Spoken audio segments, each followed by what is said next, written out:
solemos enamorarnos menos de la persona real y más de la historia que imaginamos. Sostenemos esa historia incluso cuando la evidencia nos grita lo contrario. Esa idealización, casi siempre inconsciente, nos hace ver señales de cambio donde solo había hábitos repetidos y convierte cualquier gesto mínimo en prueba de un amor que ya no existe o quizá nunca existió de la forma en que creímos. Cuando una persona intenta desapegarse, atraviesa un territorio lleno de contradicciones. Quiere irse, pero también quiere quedarse. Quiere cerrar la puerta, pero teme que del otro lado no haya nada. Quiere priorizarse, pero siente culpa por hacerlo. Y esa confusión no es un fracaso, es parte del duelo. Porque sí, soltar también es un duelo. Es despedirse de expectativas, de promesas, de versiones propias que ya no encajan. Es enfrentarse a la propia vulnerabilidad sin la distracción de una relación que ocupaba demasiado espacio. La verdad es que ningún proceso de desapego comienza desde afuera. Comienza en el instante en el que uno se atreve a decirse la verdad, aunque duela, reconocer que aquello que sostenemos está vacío, que el vínculo dejó de nutrirnos, que ya no somos la misma persona que aceptó ciertas cosas, es un primer paso que exige una valentía profunda. No es valentía de golpes en el pecho, es una valentía silenciosa, de esas que se construyen en la madrugada cuando uno se pregunta en qué momento se perdió a sí mismo. Cuando esa verdad finalmente aparece, aunque sea en un destello fugaz, el cuerpo lo siente antes que la razón. Algo se afloja, algo se rompe, algo se acomoda. No importa la forma que tome. Lo cierto es que ese instante inaugura un nuevo camino. Un camino que no avanza hacia afuera, sino hacia adentro. Porque desapegarse no es huir de alguien, es retornar a uno mismo después de haber estado demasiado tiempo lejos. Muchas personas creen que no pueden soltar porque aún aman, pero el apego no se sostiene por amor, se sostiene por miedo. Miedo a la soledad, miedo al vacío, miedo a no ser suficiente sin alguien que sirva de espejo. El problema es que ese miedo convierte cualquier relación en un refugio precario, un lugar donde uno permanece no porque encuentra paz, sino porque no sabe dónde más apoyarse. Y lo más doloroso es que, con tal de conservar ese refugio, uno empieza a negociar partes esenciales de sí mismo. Desapegarse requiere observar qué lugar ocupó esa relación dentro de la propia identidad. No es casual que muchas personas, durante el duelo, repitan frases como «no sé quién soy sin esa persona». Lo dicen porque en algún momento del camino dejaron de escucharse a sí mismas. Moldearon sus decisiones según los deseos ajenos. Apagaron intereses propios para encajar en una dinámica desigual o renunciaron a sueños que no recibían aprobación. Cuando uno se vacía tanto para sostener un vínculo, lo que pierde no es solo la relación, se pierde a sí mismo. Por eso soltar no comienza por la ausencia del otro, sino por la recuperación de la propia voz. Y recuperar esa voz implica volver a reconocer los propios límites. Límites que muchas veces quedaron invisibles bajo la necesidad de agradar, sostener o salvar a alguien que nunca pidió ser salvado o que simplemente no estaba dispuesto a corresponder de la misma manera. Establecer límites no es castigo ni venganza. Es una forma de decir, este soy yo, esto necesito, esto no estoy dispuesto a aceptar. Uno de los desafíos más grandes aparece cuando la mente insiste en reescribir la historia. El cerebro tiene la capacidad de fabricar recuerdos selectivos, resaltando lo bueno y difuminando lo que dolió. En esos momentos, el deseo de volver puede parecer irresistible, pero rara vez se quiere volver a la relación real. Lo que se extraña es la versión idealizada, esa que existe solo en la memoria. Entender esta diferencia es fundamental, porque si uno lucha contra una fantasía siempre pierde. A nivel interno sucede algo más profundo. El cerebro, acostumbrado a ciertas rutinas emocionales, busca repetirlas. Por eso el desapego se siente como una abstinencia. No es dramático decirlo así, es literal. Las conexiones neuronales que se formaron alrededor de esa persona no desaparecen de un día para otro.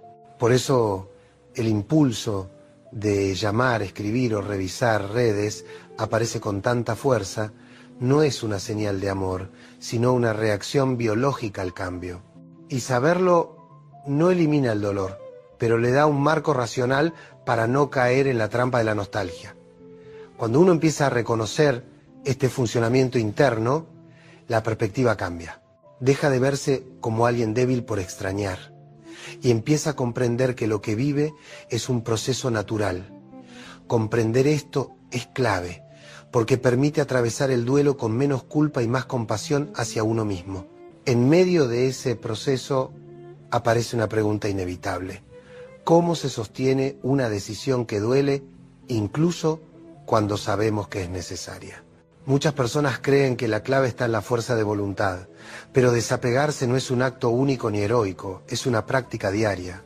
Es elegir día tras día no volver a un lugar que ya no ofrece lo que uno necesita para estar en paz. Y esa constancia se construye más desde la lucidez que desde el coraje. Para sostener ese camino es indispensable diferenciar entre recordar y quedarse atrapado en la rumiación.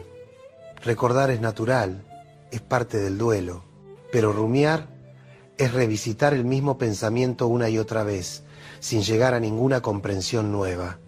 Cuando la mente entra en ese ciclo, uno queda atrapado en un laberinto interno que alimenta la ansiedad. Este hábito mental es una forma de quedarse emocionalmente anclado al vínculo que se intenta soltar. Por eso, aprender a frenar ese mecanismo es esencial para avanzar. Una estrategia que suele ayudar es comprender qué emoción intenta resolver la rumiación. Muchas veces buscamos respuestas no para entender el pasado, sino para aliviar el vacío que el presente nos impone. La mente cree que, si logra explicarlo todo, el dolor desaparecerá. Pero hay dolores que no se explican, se atraviesan. Insistir en encontrar coherencia donde nunca la hubo es una forma de prolongar el sufrimiento, no de sanar. Aceptar esto puede resultar incómodo, pero abre un espacio interno donde el silencio empieza a ser menos amenazante. Justamente por eso es importante apoyarse en vínculos sanos. Nadie debería transitar un proceso de desapego completamente solo. La compañía de amigos, familiares o profesionales permite poner en palabras lo que pesa, y al decirlo uno puede escuchar su propia historia con más claridad. El diálogo compartido ofrece perspectiva, frena impulsos y recuerda que el dolor no define a nadie. Además, escuchar la mirada de otros ayuda a desmontar las distorsiones que el apego suele instalar en la percepción de uno mismo. En esos intercambios también aparece algo esencial, la sensación de pertenencia. El apego tóxico muchas veces deja la impresión de que sin esa relación uno quedará aislado. Pero cuando uno empieza a abrir espacio a otros vínculos, descubre que hay afectos que nutren sin demandar, presencias que acompañan sin invadir y palabras que sostienen sin juzgar. Esa red, aunque pequeña, es un recordatorio invaluable de que existir sin esa persona no solo es posible, sino saludable. Desapegarse también requiere reconocer el papel del cuerpo en el proceso. No somos solamente pensamientos que se ordenan o desordenan, somos sensaciones, ritmos, tensiones acumuladas. Cuando un vínculo se rompe, el cuerpo reacciona, el sueño cambia, el apetito se altera, la energía oscila. Atender esos signos no es un capricho, es una necesidad. Descansar, mover el cuerpo, alimentarse bien y crear pequeñas rutinas ayudan a estabilizar lo que la emoción desestabiliza. No se trata de ignorar el dolor, sino de acompañarlo sin dejar que lo físico se deteriore. En esta etapa de reconstrucción, uno empieza a preguntarse quién era antes del vínculo y quién quiere ser ahora. Esa pregunta puede generar miedo, pero también abre puertas que antes estaban cerradas. Cuando la relación ocupaba demasiado espacio, muchos deseos, proyectos y curiosidades quedaron relegados. Recuperarlos no significa aferrarse al pasado, sino recuperar la brújula interna que quedó dormida. Cada pequeño gesto que nos conecta con lo que nos hacía bien es una forma de volver a casa.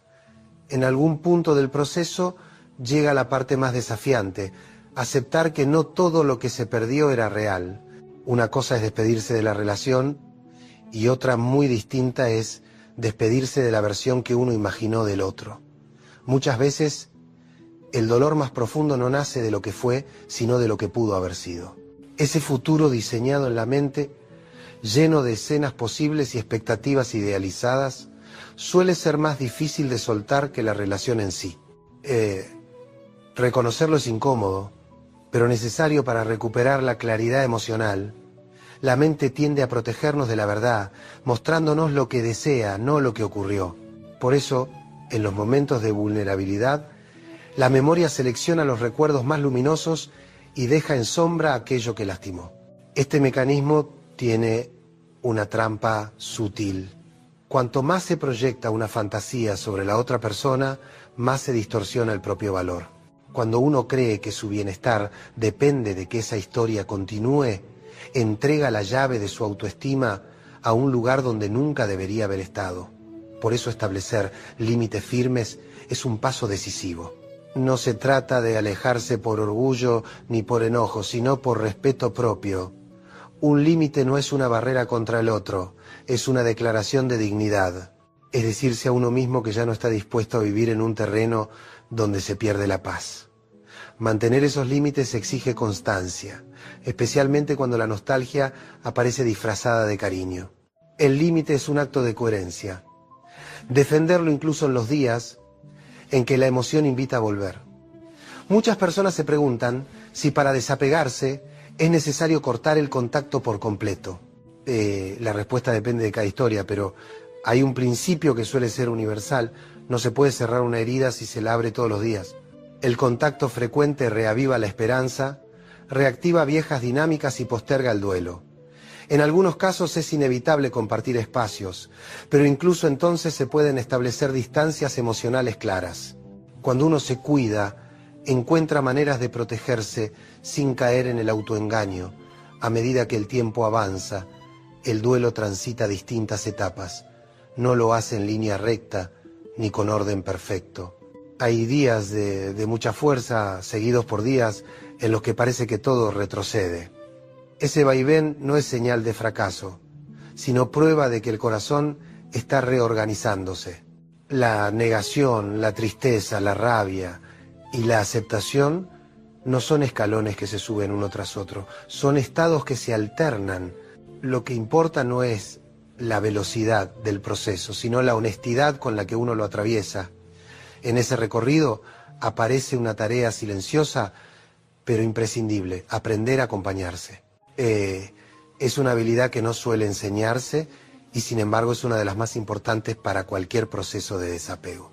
Acompañarse significa escuchar el propio dolor sin minimizarlo, pero también sin amplificarlo. Significa darse permiso para descansar cuando el cuerpo lo pide y retomar el ritmo cuando la mente se aclara. Significa reconocer que la tristeza no es un enemigo, sino un indicador de que algo que importaba ha cambiado de forma. Con el paso del tiempo, esta capacidad interior comienza a fortalecerse y uno empieza a notar pequeños signos de recuperación, momentos breves en los que se puede respirar con más libertad, instantes donde el recuerdo ya no aprieta tanto, espacios donde la vida cotidiana vuelve a sentirse posible. Esos destellos, aunque parezcan mínimos, son el preludio de una transformación más profunda. Son señales de que la identidad propia empieza a recuperar su lugar. Cuando esos primeros indicios de alivio aparecen, muchas personas se asustan. Creen que si el dolor empieza a disminuir significa que la relación nunca fue tan importante o que están olvidando demasiado rápido. Pero no es así. El corazón no sana por indiferencia, sana por comprensión. Lo que disminuye no es el amor que se sintió, sino la dependencia que lo deformó. Ese espacio de calma que empieza a abrirse no borra lo vivido, simplemente acomoda la experiencia en un lugar donde ya no dirige cada pensamiento. Hay un momento especialmente revelador en todo este proceso, aquel en el que uno entiende que extrañar no obliga a volver. Extrañar es una reacción humana, un eco emocional que aparece cuando alguien ocupó un lugar significativo, pero el regreso solo tiene sentido cuando hay coherencia, reciprocidad y crecimiento. Cuando uno vuelve únicamente para evitar el vacío, lo que termina encontrando es una versión más profunda del mismo dolor. Aceptar esta diferencia es uno de los aprendizajes más importantes del desapego. También es fundamental reconocer el papel de la biología emocional en este camino. El cuerpo, acostumbrado a ciertos estímulos afectivos, tarda en reorganizarse. Es común sentir una especie de ansiedad difusa, como si faltara algo que antes estaba ahí. Pero esa incomodidad no es una señal de que se deba retroceder, sino una confirmación de que el cerebro está adaptándose a una nueva realidad. Entender este proceso ayuda a no interpretar esa sensación como un mensaje de volver, sino como una etapa temporal que se irá transformando. Mientras esto sucede, uno empieza a notar cuánto cambian las prioridades internas. Aquello que antes parecía urgente, una respuesta, una señal, un gesto del otro, empieza a perder intensidad. En su lugar aparece un interés distinto, reconstruir la propia vida desde un lugar más consciente. Este es el punto en el que uno empieza a preguntarse qué necesita para sentirse en equilibrio, qué actividades quedaron relegadas, qué vínculos aportan y cuáles desgastan. Esa mirada hacia adentro, que antes parecía imposible, se vuelve una fuente real de estabilidad. En paralelo, surge algo decisivo, el descubrimiento de que la soledad no es una condena. Durante el apego, la soledad suele verse como un abismo, pero cuando uno comienza a habitarla, descubre que también puede ser un espacio fértil. La soledad permite escucharse sin interferencias, permite recuperar intuiciones apagadas, permite reorganizar emociones que estaban enredadas. No es un castigo, es una pausa que ordena. El problema nunca fue estar solo. El problema fue creer que sin la presencia del otro no había forma de sostenerse. Este cambio de perspectiva marca el inicio de una autonomía emocional nueva. No es una independencia rígida ni un rechazo al amor. Es la comprensión de que un vínculo sano se construye entre dos personas que pueden caminar solas, pero eligen caminar juntas. Cuando uno deja de necesitar desesperadamente que alguien ocupe ese espacio, deja también de aceptar vínculos que lastiman. Y en ese punto, el desapego deja de ser únicamente una despedida y se convierte en una declaración de identidad. En esa etapa aparece una decisión profunda, no volver a negociar el propio valor. Uno comienza a reconocer que amar no implica perderse, que cuidar no significa resignar la propia dignidad, que acompañar no exige tolerar dinámicas que erosionan el bienestar. Este entendimiento es el comienzo de una nueva forma de vincularse, más consciente, más equilibrada y sobre todo más libre. A medida que esta claridad interna se afianza, empiezan a aparecer resistencias inesperadas. No siempre provienen del recuerdo de la relación, sino de viejas creencias que quedaron instaladas mucho antes. Ideas heredadas, frases escuchadas desde la infancia, patrones aprendidos sin cuestionamiento, conceptos como el amor todo lo soporta, hay que aguantar para que funcione, o nadie quiere a quien no se entrega por completo, permanecen escondidos en el fondo del pensamiento y reaparecen justo en los momentos de mayor vulnerabilidad. Esas creencias no solo confunden, también sabotean la posibilidad de construir vínculos más sanos. Cuando uno empieza a revisar esas ideas, descubre que muchas no surgieron de experiencias propias, sino de mandatos culturales que glorifican el sacrificio emocional. Durante años se enseñó que el amor verdadero implica renuncia, paciencia infinita y tolerancia sin límites. Pero lo que en teoría suena noble, en la práctica suele convertirse en el origen de relaciones desiguales donde uno da más de lo que recibe. Cuestionar estos mandatos es un paso esencial para evitar repetir historias que duelen. Esta revisión interna permite identificar algo más profundo, el tipo de afecto que uno aprendió a buscar. Algunas personas crecieron creyendo que el cariño debe ganarse, que el valor personal depende de satisfacer expectativas ajenas o que el abandono es una posibilidad siempre presente. Estas huellas emocionales influyen directamente en la forma de vincularse y cuando se encara un proceso de desapego, esas viejas heridas suelen activarse, haciéndole creer a uno que necesita recuperar la relación para sentirse completo. Sin embargo, lo que realmente está pidiendo atención no es el otro, sino la herida original. Cuando esta conexión se vuelve evidente, el proceso de sanación adquiere una profundidad distinta. Uno ya no se enfoca solo en la historia reciente, sino en el origen de sus repeticiones. Se empiezan a reconocer patrones. Elegir vínculos donde uno siempre debe demostrar su valor, permanecer en relaciones donde el afecto se obtiene a cuentagotas o normalizar dinámicas que erosionan la autoestima. Ver estos patrones no es motivo de culpa, es una oportunidad, porque cuando algo se vuelve consciente, deja de tener el mismo poder sobre las decisiones futuras. En esta etapa también se vuelve fundamental ejercitar la autocompasión, no la lástima, sino la comprensión genuina hacia uno mismo. La autocompasión implica aceptar que todos cargamos historias que desconocíamos, que todos hemos confundido amor con necesidad y que todos hemos permitido cosas que ahora no aceptaríamos.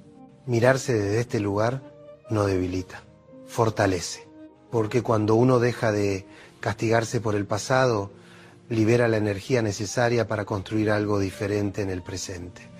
La forma en que uno se habla durante este proceso es determinante. Un diálogo interno cruel puede convertir cada paso en una batalla. En cambio, un diálogo interno respetuoso permite sostenerse incluso en los días difíciles. Preguntarse, ¿qué necesitaría escuchar un amigo en esa misma situación? Y ofrecérselo a uno mismo es un ejercicio poderoso. Crea un refugio interno que reemplaza la necesidad de buscar consuelo en lugares que ya demostraron no saber cuidar. A medida que esta nueva relación con uno mismo se fortalece, la mirada hacia el futuro comienza a cambiar. Se empieza a visualizar una vida donde el bienestar no dependa de una sola persona, donde las decisiones se tomen desde la calma y no desde el miedo. Ese futuro aún es difuso, pero deja de verse imposible, y ese pequeño cambio en la perspectiva marca un antes y un después en el camino del desapego. Cuando la mirada hacia el futuro empieza a despejarse, surge una comprensión que transforma por completo la manera en que uno se relaciona con el dolor. El desapego deja de sentirse como un castigo y empieza a revelarse como un proceso de liberación, no porque deje de doler, sino porque adquiere sentido. Uno comprende que el objetivo no es olvidar, sino aprender a recordar sin que la herida se vuelva a abrir. Y esa diferencia es fundamental para recuperar la autonomía emocional. Hay un punto en el camino donde uno deja de preguntarse por qué pasó lo que pasó y comienza a hacerse una pregunta distinta. ¿Qué puedo hacer ahora con lo que siento? Esa pregunta desplaza el foco del pasado hacia el presente. Permite observar el dolor sin dejar que tome el control y abre un espacio donde las emociones pueden ser procesadas sin convertirse en dueñas de la vida cotidiana. Esta mirada más consciente del presente es la que habilita la posibilidad real de transformación en ese proceso. Es normal encontrar recaídas. Ninguna sanación es lineal y ninguna decisión interna se sostiene sin tropiezos. Hay días en los que uno siente que avanzó kilómetros y otros en los que basta un recuerdo, una fecha o una más mínima referencia para que la tristeza vuelva con fuerza. Pero una recaída no anula el camino recorrido. No es una señal de que uno retrocedió al punto de partida. Es simplemente un recordatorio de que el corazón necesita tiempo. Entender esto evita que la culpa se convierta en un peso innecesario. Por eso es tan importante tener preparado un plan para esos momentos de vulnerabilidad. No se trata de evitar sentir, sino de evitar caer en decisiones impulsivas que reabren heridas. Un paseo, una llamada a alguien de confianza, un rato de escritura o un espacio de calma pueden ser suficientes para evitar que la urgencia guíe las acciones. Lo esencial es dejarle al yo del futuro herramientas claras para sostener al yo del presente cuando la emoción sobrepasa la lógica. Cuando uno empieza a sostenerse así, día tras día, la relación consigo mismo cambia. Se descubre una fortaleza que antes no era evidente. Una parte interna que quizá estaba dormida o relegada durante mucho tiempo comienza a despertar. Es una fuerza que no surge de la dureza, sino de la coherencia. La coherencia de elegir el propio bienestar incluso cuando la nostalgia intenta convencer de lo contrario.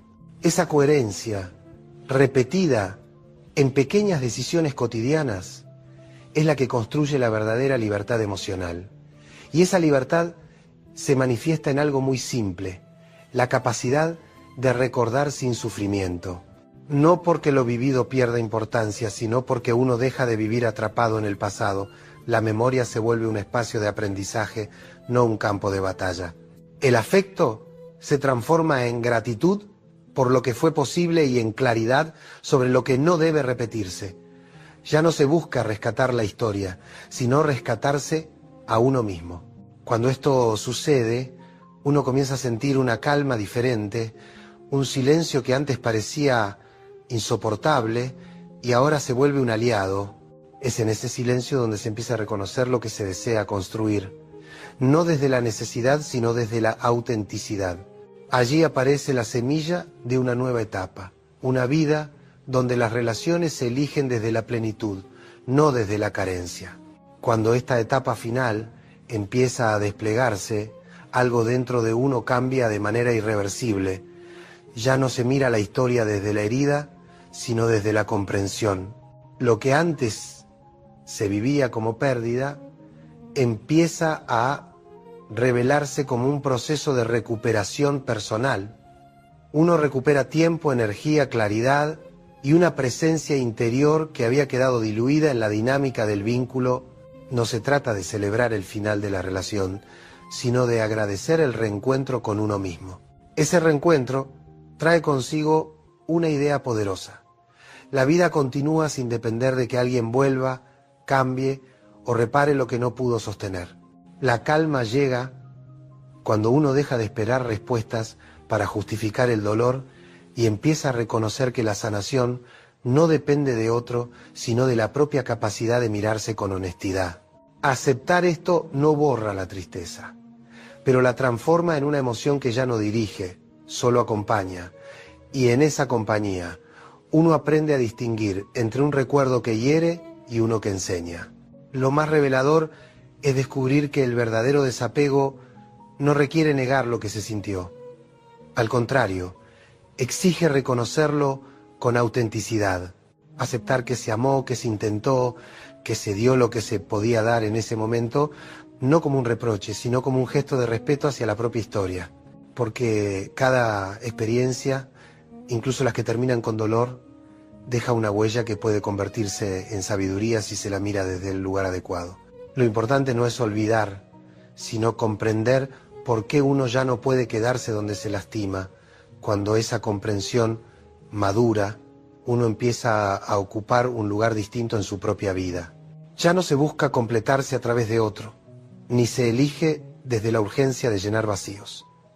Se empieza a construir una identidad firme, capaz de sostener vínculos sin perder su esencia. Se comprende que amar no implica perder libertad, que acompañar no demanda renunciar a la propia dignidad y que ninguna relación merece poner en riesgo la paz interior. Esa paz se convierte en el nuevo punto de partida para cualquier elección futura. Entonces llega un día, sin anuncio previo, en el que uno se despierta y siente que algo se acomodó en silencio. El recuerdo ya no pesa, la nostalgia ya no aprieta y la ausencia deja de doler como antes. No es un acto de olvido, es un acto de liberación. Uno puede mirar hacia atrás sin sentir que se rompe y puede mirar hacia adelante sin miedo a repetir viejas historias. Ahí es donde el desapego revela su significado profundo.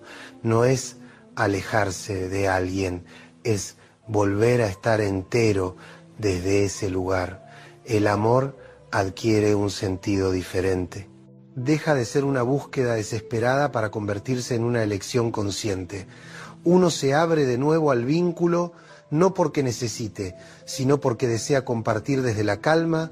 Esa es la verdadera libertad emocional. La posibilidad de amar sin perderse y de sostener un vínculo sin dejar de sostenerse. Y cuando uno llega a este punto, entiende que el camino fue difícil, pero necesario. Porque el desapego nunca fue una renuncia al amor. Siempre fue un regreso al amor propio.